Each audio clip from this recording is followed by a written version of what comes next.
किसी ने क्या खूब कहा है कि ज्ञानी आदमी कभी घमंड नहीं करता, और जो घमंड करता है ज्ञान उससे कोसों दूर रहता है। नमस्कार दोस्तों, मेरा नाम प्रेम प्रकाश पांडे है। आज अपने चैनल पर एक नई बेहतरीन प्रेरणादायक कहानी लेकर के आया हूँ। दोस्तों, आज की कहानी से हम सीखेंगे कि जीवन में किसी भी चीज का घमंड नहीं करना चाहिए। जिसने घमंड किया उसका अंत निश्चित है। तो चलिए, चैनल को सब्सक्राइब नहीं किया है, सब्सक्राइब कर लीजिए और सुनते हैं आज की कहानी, जिसका शीर्षक है रंग, रूप और गुण का घमंड।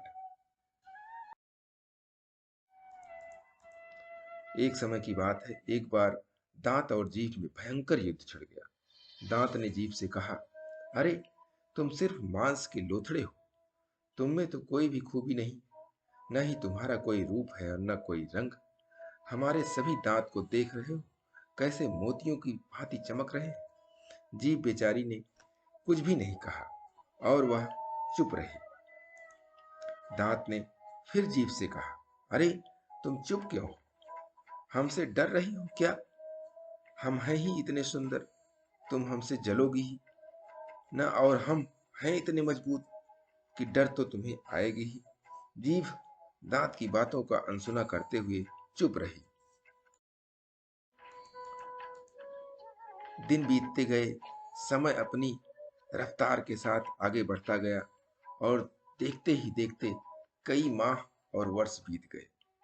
अब उम्र ढलने के साथ साथ धीरे धीरे करके एक एक दांत गिरते गए, लेकिन होना क्या था, जीभ वहीं त्यों की त्यों बनी रही। अब कुछ बचे हुए दांत जब गिरने को हुए, तब जीभ ने दांत से कहा, भैया, बहुत दिन पहले आपने मुझसे कुछ कहा था, आज उन सब का उत्तर दे रही। इंसान के मुंह में आप सब दांत मुझसे बहुत बाद में आए हैं।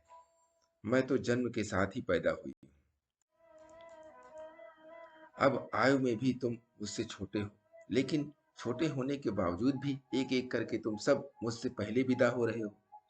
इसका कारण पता है? दांत ने जीभ से अब विनम्र भाव से बोला, दीदी, अब तक तो नहीं समझते थे, पर अब बात समझ में आ गई।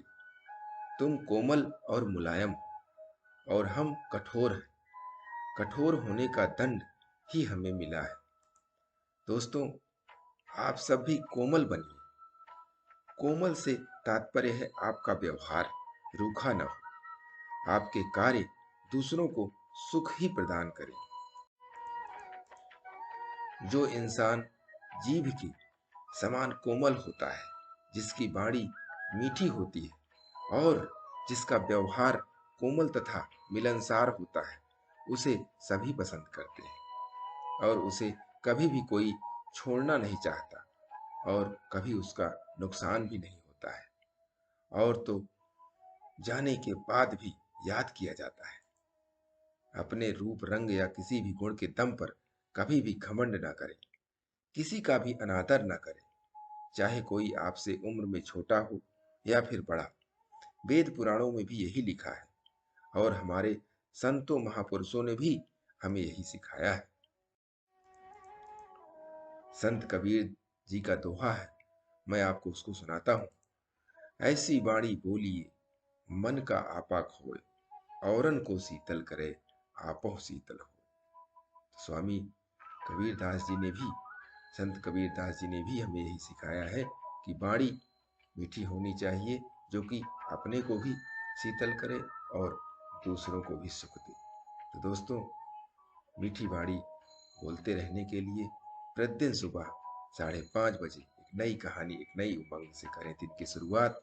तब तक के लिए छोटों से मिले प्यार और बड़ों से मिले आशीर्वाद और भगवान के सहारे के साथ यही कहूँगा, काम तो सभी करते हैं, पर काम करो कुछ ऐसा कि उदाहरण बन जाए। ये छोटी सी स्टोरी आपको अच्छी लगी, लाइक कीजिए, शेयर कीजिए अपने मित्रों में भी, कमेंट जरूर करिए और चैनल को अभी तक सब्सक्राइब नहीं किया है, सब्सक्राइब कर लीजिए और नई नई बेहतरीन प्रेरणादायक कहानियाँ आती रहें, इसके लिए प्रेस बेल आइकन।